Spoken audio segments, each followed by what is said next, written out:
अपना लभार के छोड़ी भाग चला रानी सब परिवार के बकिया माना रानी अपना लभार के छोड़ी भाग चला रानी सब परिवार के नहीं सोवत से जगावा वो भले मर जाप चढ़ाबो फांसी तो दूल्हा के कटप गड़ाती से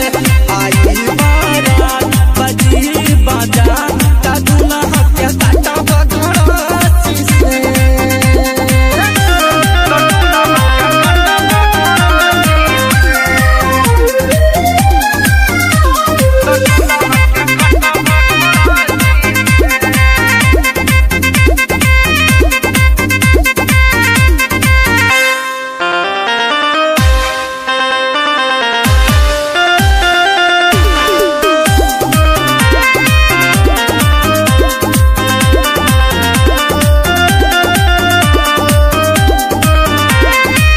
बतिया माना रानी कन छठीवाना के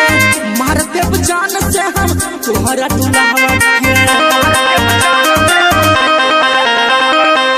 बतिया माना रानी दुनिया सरावत के नाता मार डाली रानी तोहरा दुल्हा के नहीं डोली आया लगे तोहर जाई हो भले मर जा चढ़ाबो फांसी तो दूल्हा के कटप गड़ा